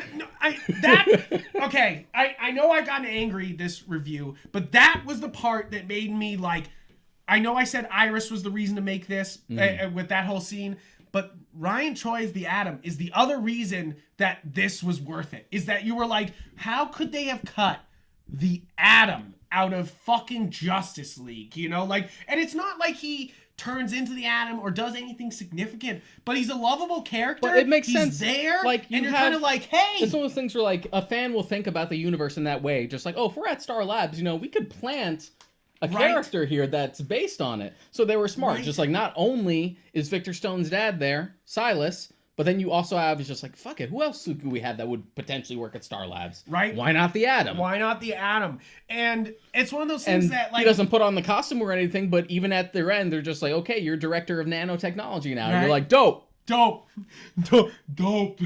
it's definitely... It's one of those things that they set it up so nicely, and it's not like... It's one of the things that feels the most Marvel, but also it's DC because it's just like... Yeah, he's there, you know, like here he is. And like you said, used opportunities is that this movie feels like they used all the opportunities that it had instead of Justice League, where it just feels like we're doing a Justice League movie that will lead to another one, moving on, you know. Or even like Simon Stagg being in Wonder Woman 84 for no reason. Just like, don't bring up Simon Stagg unless we're gonna get Metamorpho, right? Don't fuck around. Like, stop throwing these people in if you're not gonna use them. It's kind of like the reason why I like that is because they had. It's like even one of my favorite superhero movies, The Dark Knight, diddles you by putting in fucking Edward Nygma and not using him at all, you know, like they're just like, oh, who's this guy that they're torturing randomly in Dark Knight? They're like, it's Edward Nygma, but we're not gonna say anything because that's not this movie. And you're just kind of like, the fuck? You're just like, it's one of those that's things, definitely more of like an implication. Yeah, in which I'm fine with implication. Yeah, like we're gonna talk about Godzilla vs. King Kong, and they apply some things there, and I'm just like, Angerist, you son of a bitch. Like, you know, like, yeah, I love you. There you are, you son of a bitch. But, like, then there's, like, things like this where there's so much more implication going on. I think before we head into anything else, I think we have to talk about my favorite change to this movie that I think made this ending so much better. Is first off, you have Darkseid, of course. You have Darkseid staring the whole Justice League down as this is all happening. That adds a whole dramatic tension to that scene where it's like the gun's literally there and smoking and looking at you, you know, like it's like you dropped the gun earlier where you showed that Darkseid was coming, and he fucked up Earth before, and then you have like God Darkseid looking you in the eyes. Yeah, aside fucking Desaad and Granny Goodness. Yeah. Can't believe I got to see Granny Goodness in a movie. Just like, holy shit. But my favorite thing is the Flash ending. And we've talked a little bit about him being like, I'm one of the best. But how much more DC is this ending than like, I saved 4 Russian people and they're outside of the fucking thing now. Barry actually, it's so dramatic. It's so great. He actually, first off, uses a Flash thing where he like reverses time and it feels very like Flash, you know, like instead of I just run around fast. Like he literally, first off, that sequence is beautiful. Beautiful. Because I know he runs weird. I know, but that's also like it's supposed to be like, you know, like why the Speed Force is not about speed specifically. It's about him, you know, like and it's like because at the end of the day he is just a dude. He wouldn't run like a professional athlete. Yeah. And I mean he's got the form. He's got the form. It's all driving forward. It's better here than it was in the theatrical cut. You get that one shot near the theatrical cut where he is just like very like loosey goosey and it looks weird. But they definitely treat before I go into any more of this, they definitely treat Barry Allen like they're like, oh, you go fast, you could charge a battery. Like, they're just like everyone else in the Justice League is like battery, like because they use him once to get Superman alive, and then the other one they're like we can use him again. But I like the idea that he like boxes. knows that he can turn back time, but he's sort of like afraid of the implications, so he doesn't like to do it. And it also, first off, it finishes off his arc about being like, look, Dad, I am one of the best, you know, like, and he really like, you know, fully goes to his limit. And you see that's the thing here also is that like the Justice League movie feels like you get fractions of everyone's power. You get everyone's full power here. You have full power Superman, full power Batman, full power Wonder Woman, like really though, like and full power Cyborg, but especially full power Flash, where he literally, and I love the way it looks, where the exploding's behind him, but he's reforming the past in front of him. Yeah. And then when he actually does it, it like reverses time for a second and then snaps it. Like, and he's going like fast enough that even though he's running on thin air, the ground is starting to reform as he's running. So you get like little pieces of like the granite and the asphalt and stuff. And the reforming of Superman and Cyborg, I was like, that's worth it CGI from like skeleton to like viscera and stuff like that. You're just like shit. And you have like thematic wise, like, how it leads effect into on the lightning. Yes, and the thematically how it leads into Cyborg fighting the 3 mother boxes immediately. Like he touches them and we're immediately into Cyborg. And it's one of those things where that actually feels like a teamwork moment. Yeah. I know that's fucking crazy in a Justice League movie, but but you can see like, because remember, we were supposed to get like a Cyborg movie and a Flash movie, and then they changed their minds to just do like Cyborg and Flash movie to be like a Brave and the Bold type thing. Yep. And now we're getting the Flash movie. We're getting the Cyborg one's probably gone. But you can see like where that mindset was at this point in production, where you're just like, these two are together. Like, and they definitely. It's funny that how they work together. Like, where he's like go, and he's like no. You know, when they first see the nightmare sequence. Because even the theatrical cut kind of like pushes them together a little bit. Because you have like that scene, because they reshoot the scene where they're digging up his body, and they have like this little moment of just like where they try to do a fist bump, and it's like okay, we're not there yet. But then you get the fist bump at the end, and that's present in both versions. Yeah. The theatrical cut just had like a little thing to try and set that up. But I really love the moment. I really love the digging up moment. It's one of the slower moments in the movie, but I really like it because Barry's like, you know, we could do this in a nanosecond. And they just kind of look at each other. And then he says he was my hero. And he goes into like a Superman story. And I love that, first off, because we never hear anybody's opinion of Superman. Everyone's always just like, yes, he saved us. You know, like he's a hero. But like, you know, like to actually hear Flash be like, that's the reason why I save people, you know, is because Superman was out there saving people. Yeah, and that further cements like this whole thing of like not being afraid to be like, no, these two are the future. Yeah. These two are the future, because even though Superman is relatively new, if you go by like statistics, whereas Batman's been at it for like a couple decades, it still treats this version of the Justice League just like, the The Trinity is the old guard, but the point is they're trying to raise the future. Yeah, they're trying to bring other people in. Yeah. Yeah, exactly. And I mean, they give you the nightmare timeline at the end to really show off what that means. But like, you know, like, which is kind of sad. It feels like there should be more Justice League, you know? Like, I'm sure even whether or not we'll get like another like Justice League film that tries to pay that off, I'm sure some of it will probably be in the Flash movie.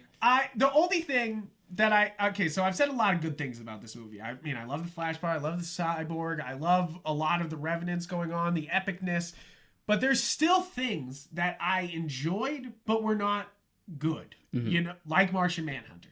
I love Martian Manhunter. Martian Manhunter is one of my favorite DC superheroes. What the fuck is going on here? First off, he's impersonating Martha? What the fuck does that mean? Like, does that mean that Martian Manhunter fucked Clark Kent's dad? Like, No.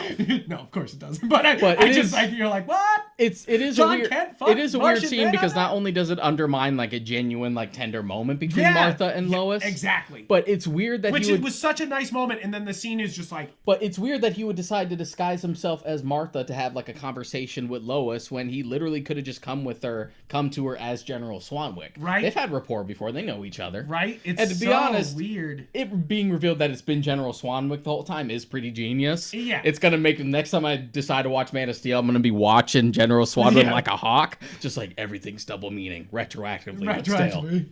But that's one of those things that like and then at the end it even feels more tacked on. It just like even Batman kind of acknowledges it. He's like, Who are you? The way he's like, what's your name? It's interesting the way that was shot. The way that was shot was that it was meant to be sort of vague. Yeah. Because originally we weren't going to get Martian Manhunter. They had like thought about it back in BVS. Yeah.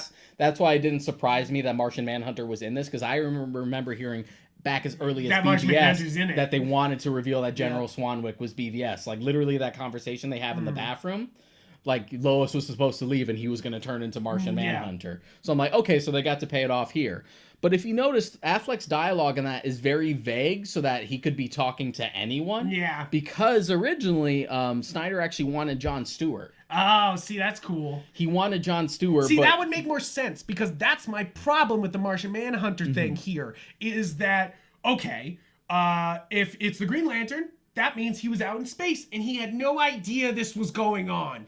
Martian Manhunter knew what was going on and he didn't help anybody. Yeah. Like, that's frustrating to me, is that you drop Martian Manhunter in here, but you don't use him. Especially, and that implies that he watched this go down. Especially since we might not like see him ever again, so we might not even have the chance to explain like, what were you doing up until now? Right. Just impersonating like this military dude. Right. Because that's an easy one to write. Just like, oh, I was keeping undercover because this, and I didn't want to get involved because this, and this. Because the White Martians. But as far as it's presented here, we can only just speculate.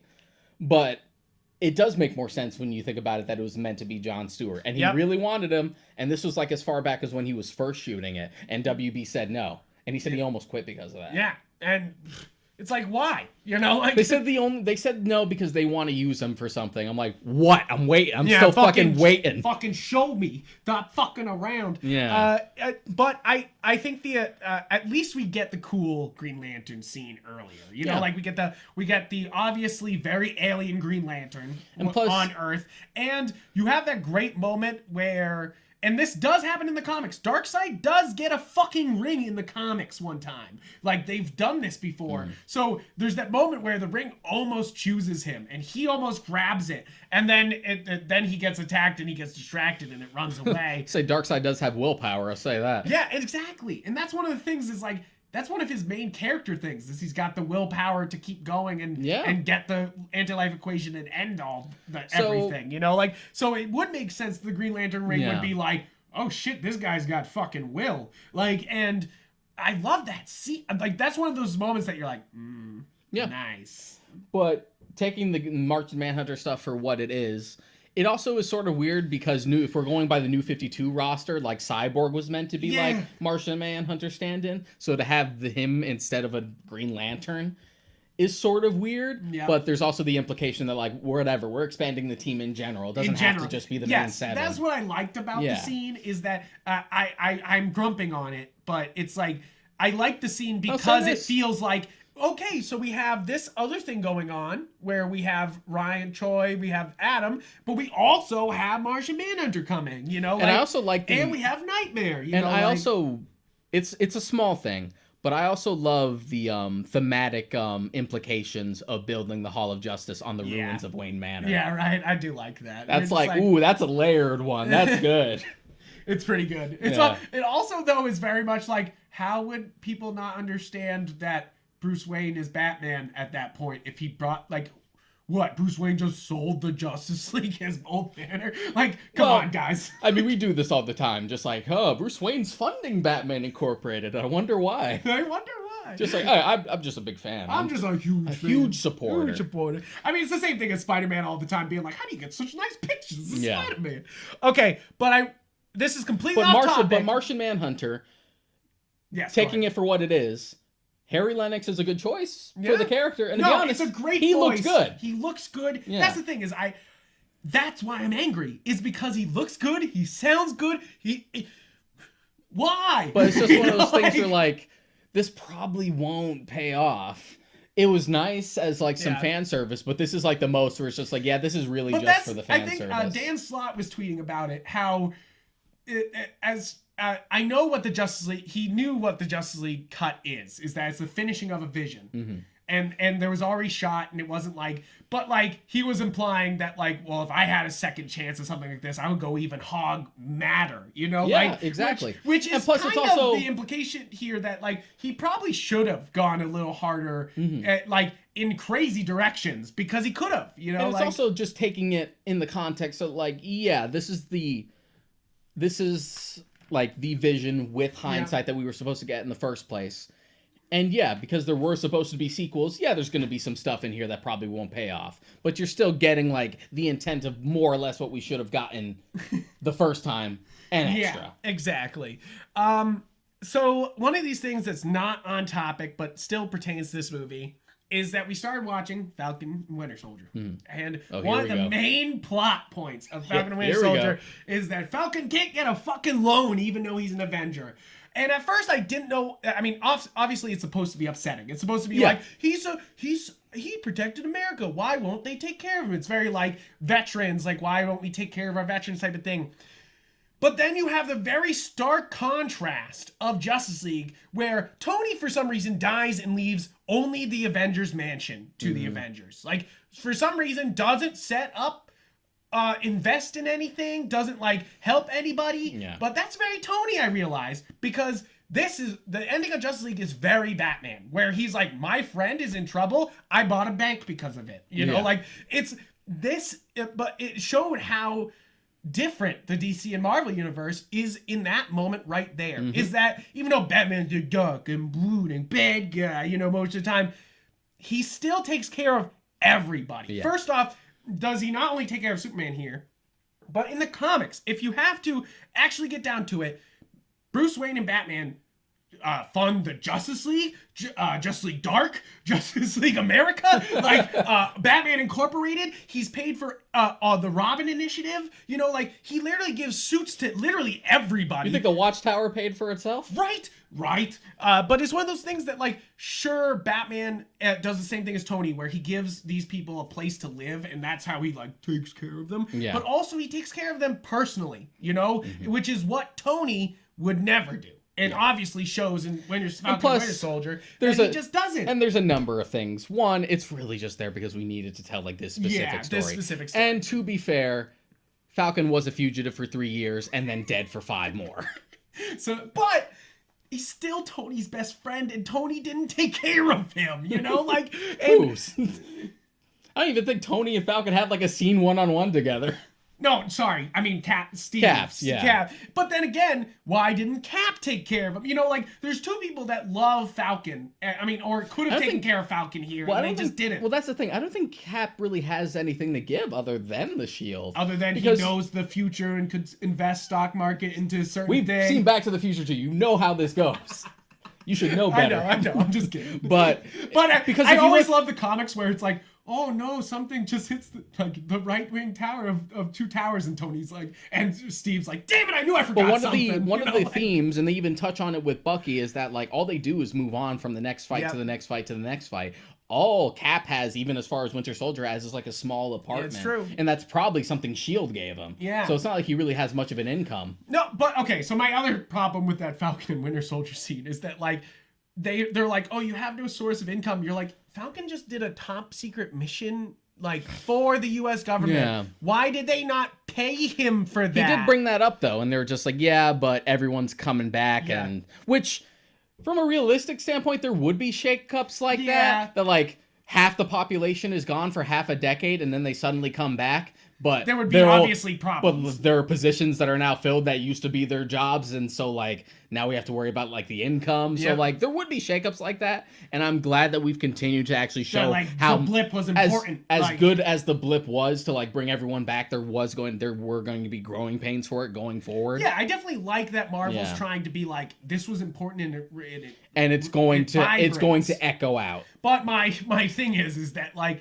it shows that like, even though that I think it's the difference between Boston and New York, or Boston, East Coast and West Coast, is that as they always say, that East Coast is not nice but kind, and the West Coast is not kind but nice.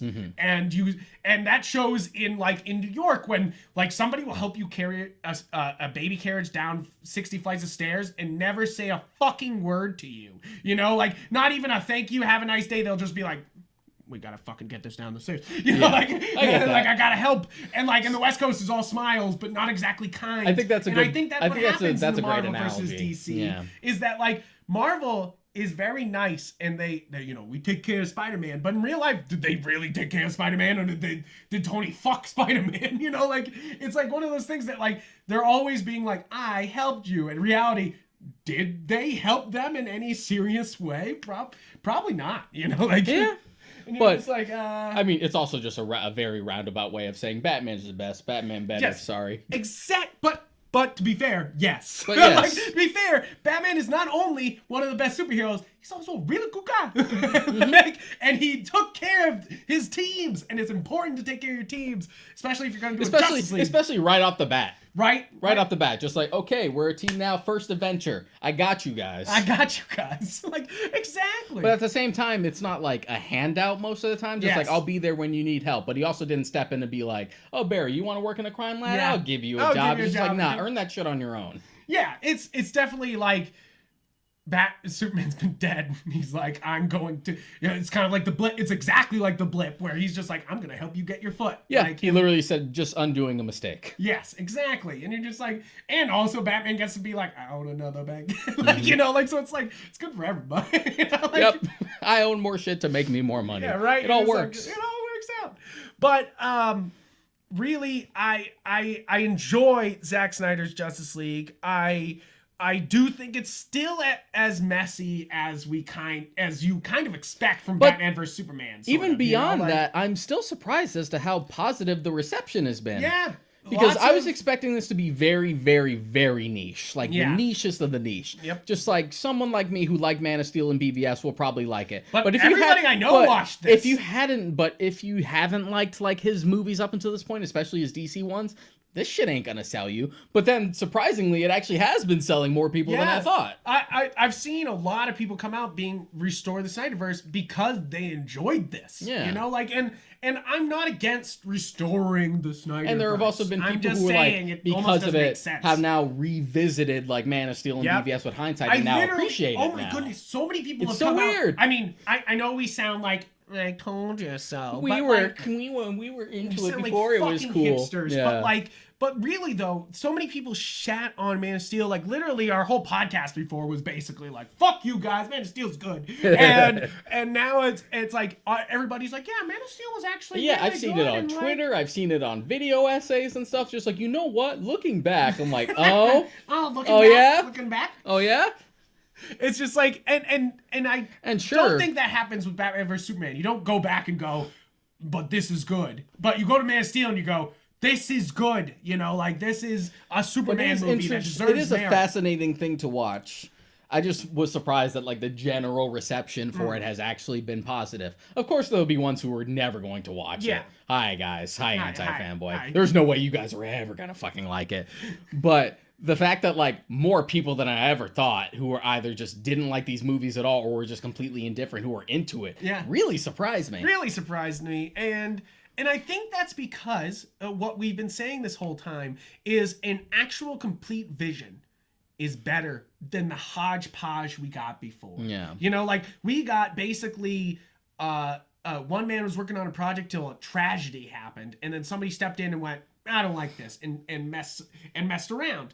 And now we're getting literally his complete vision with hindsight, so he gets to like make sure things are set so they don't piss people off. Whether or not it strikes a chord with you, it's still art. Whereas like the theatrical cut of Justice League was devoid of any of that. Yeah, and it's the thing I feel is that like it's kind of like the extended editions of Lord of the Rings is that now I've seen the extended edition, I'm never going to go back and watch the original cut. You know, like, and it's just like it's like, you know, I don't like the original cut because it's messy, and now it's like I have this actually like I enjoy watching, you know, like. And then like ones like that where like the Lord of the Rings movies still play with either of the cuts. Yeah, this is one of those things where more so than most director's cuts, it actually like recontextualizes it. Yes, and I think it comes from a lot of things, from like the moment where Superman just takes the fucking axe, to Flash going backwards in time, to Cyborg the fighting biggest the comparison fates. It's like these things that like really drive the this biggest story. comparison I could like bring it to besides the Donner cut is probably Kingdom of Heaven. Yes, that's another one that's where like the another theatrical cut just doesn't fucking gel at all, but the extended cut, because it's much longer because it was supposed to be a big epic, actually all gels together. Like, okay, I see what we were going for now. So now that we've talked about the Zack Snyder cut, there's obviously talk about like David Ayer's being like, give me my Ayer cut of Suicide Squad. To that I say, yes, there was a different movie there, and that movie also smells of DC being like, oh, what do we got here? Let's mess some shit up. And it's obvious in that Jared Leto talks about how there's 2 hours of film that were cut of Joker stuff. Yeah. So there's obviously another movie in the Ayer cut. But am I for them restoring that? If you're gonna do it, I'll watch it, but I'm not gonna watch it, but I'm not gonna be like, I don't have the interest. Yeah, and it's one of those things that I feel like there's almost a step forward for Justice League, and Ayer cut is just like restoring you know, another vision, you know, like it doesn't feel as equitable for WB to do it as Justice League does, you know, like because Justice League brings in a lot of people, and it would be weird. I don't know if Ayer cut would bring in as many people. And Justice League also has like way more baggage attached to it, between like the family tragedy, between all the Joss Whedon stuff. Just like there's just so much more drama surrounding it. And even then, Ayer being like, they didn't make my movie I wanted to. Yeah. Like, and which, yes, no director should try to make his movie and get fucked over by the studio. Like, you know, like that just shouldn't happen. There's the reason why there's a studio there, but then there's also like, you're stopping a vision sometimes, you know, like you're stopping an actual, like what the great movies that I love always have such purpose and drive forward. Like, I mean, we always point at Parasite, where it's just like every little shot of that movie is motivated and thought out, you know, like, and when a movie just isn't like that, you're just like, like you're just like, you can feel the heart. Yeah, you can feel the heart, and that's definitely one of the things. I think the last thing I'll say about Justice League Zack Snyder's cut is you can actually feel the beating heart of Justice League here. Yeah, like I actually felt some emotions instead of just being like, yay, Justice League, you know, like that was Justice League. That was a movie. It's definitely, it helps so much to add all the emotional weight they do, and all the heart, and all the like, there's and lots of show don't tell moments, you know, like lots of like, we're just gonna show this instead of like being like, here's some exposition, you know, like they just kind of do things, and you know what? Zack Snyder's a very good visual director. You can say a lot of shit about him, but Zack Snyder is known for being a super visual director, and he shows it. He shows it. Do I recommend watching the Justice Gray edition if you've already seen the other one? If you really love Justice League, yeah. Fucking watch the Justice League Gray edition. If you've seen like black and white version, because again, it's like a thing it's where very it's much like Logan black. It's not black and white unprecedented. Pro. Logan did it. Mad Max did it. Which I've seen the Logan one. Yeah. I've seen the Mad Max one. Like that's the reason why I felt like I had to do it. Oh, the Mist is like Mist did it. And to be honest, I kind of argue that Mist is better in black and white. It is pretty good. Yeah. I definitely like this. It definitely takes a lot out of it. Like there's lots of scenes where bright explosions happen, and they. The black and white you can't see. It just kind of blurs everything together, But there's moments where like the black suit just looks fucking good in black and white, and you're just like, that's nice. Yeah. That's nice. And the graveyard scene seems so solemn in black and white, you know, like, and so what Zack Snyder said is that the black and white edition is the edition he's been sitting on for years. Is that like his version of the movie was this 4x3 black and white edition that he was putting together for fun, and then they were like, okay, you know, like, and he was like, okay, well, do the rest of the effects, and they're like, we're not doing it in black and white. And he's like, sure, the option is nice, and again, it's not unprecedented, so why not? No, and it shows WB's investment in the DC universe. Not only would they give you a cut of they already have all the DC movies on there, but they also have a cut of Justice League that's different, and then they have a special edition of that cut. You know, like, you're just like, hell yeah, and it definitely HBO Max like takes a step forward with Zack Snyder Cut and Godzilla vs. King Kong into being one of the better streaming services. You know, like this is definitely them being like, you want the movies? You've come to the right motherfucking place here. Yeah. You know, like... Especially given the circumstances, although they have said that they'll probably stop that next year. Yeah. Because people are starting to get vaccinated now, so you're just like, okay, things are starting to calm down. I'm just like, damn it, because the Batman got pushed back to next year. Right. Now we're not going to get that straight at home. They'll still drop things like Tom and Jerry on there. And Mortal Kombat. I feel like Mortal Kombat, this format was made for movies like Mortal Kombat, where it either will be a smash hit and really take off, or it'll be just such like a... And then no one will remember it because it was just put on HBO Max. You know, like, it'll either like really take over the world, and they'll be like, we did a safe release and it was such a success on HBO Max. Look at all this money we made. Or they'll be like, it's fine. It's on HBO Max. And you're like, and you're just like, yep, okay. Like, yeah, sure. But guys, is that pretty much it? That's pretty much it. But yeah, I mean, so the way I rank it is that compared to Justice League, this is a vast improvement. There's such a jump. Like, oh my god, almost 9 out of 10 compared to the Justice League. Mm-hmm. But as its movie, as its own, I would say it's like a 7.58 in that mark. I think, if I remember correctly, I think I wrote down like a whole ranking. Yeah? Yeah. I think it's actually in the same thing where I got the Jordan Vogt Roberts tweet. Let me just quickly find it down. So ranking of all the DCEU movies? Yeah, just for shits. Yeah, okay. There it is. Right. Yep, I do have it. All right. Scrolling all the way to the bottom. So for me, like the whole DCEU from like, I wouldn't say best to worst, just like my personal favorites to like least favorites is like the first Wonder Woman I still love. Yep. That's my favorite. Still great. Man of Steel. Yep. Aquaman. Mm-hmm. Shazam. Okay. Snyder Cut of Justice League. Which I need more. I need Shazam 2. You know, like that's my problem with that. Is that I need Shazam 2. So Snyder Cut of Justice League, Birds of Prey, BVS. I need to watch Birds of Prey. Wonder Woman 84, Whedon Cut of Justice League, and then Suicide Squad. That's actually a really fair ranking. Yeah. I need to see Birds of Prey to see where it stacks up in all this. Birds of Prey is basically just like, so this is what happens when a movie like Suicide Squad is good. Yeah, right. Where it sort of keeps like those same sensibilities, more or less the same aesthetic, but it knows more or less what it wants to be. Instead of being like, I've never read a Suicide Squad comic before. But it also takes what the biggest takeaway from Suicide Squad was, is like, Margot Robbie's good as Harley. Yeah.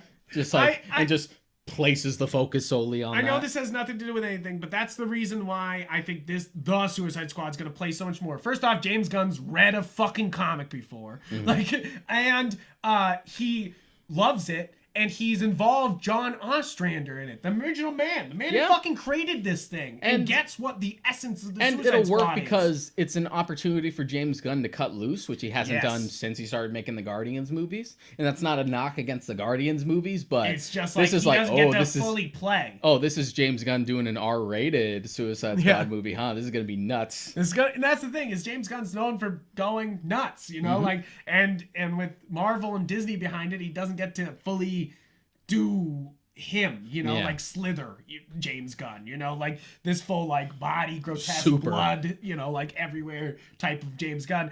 And I feel like he's gonna do it here. And I love the roster of the Suicide Squad. That is a beautiful roster. I love how many I hope most DC of them villains. die. It's gonna be great. I know, right? You're like, they all gonna bite the dust. Like, they all gonna eat shit. But also, it's, you know, that's the point. Yeah. That's the fun. But, guys, thank you so much for listening and watching this episode. You can find all our stuff on galaxygeek.com. You can also listen to our podcast on YouTube or any other podcast platform.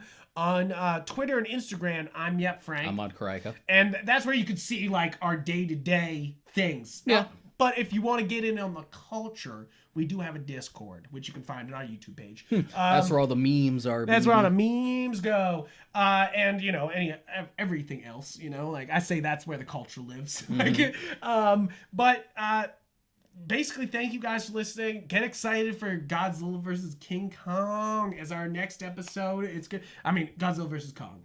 As our next episode. And go back and, you know, listen to the Monsterverse episode from last week. Just to build up the hype. Or, you know, like, we've covered a lot of this stuff before in our repressed opinions. We talk about Justice League and everything. So if you want our original opinions on those things, go back to that first episode and you know, you compare and contrast. But thank you guys, and I hope you have a great rest of your week. See you next time.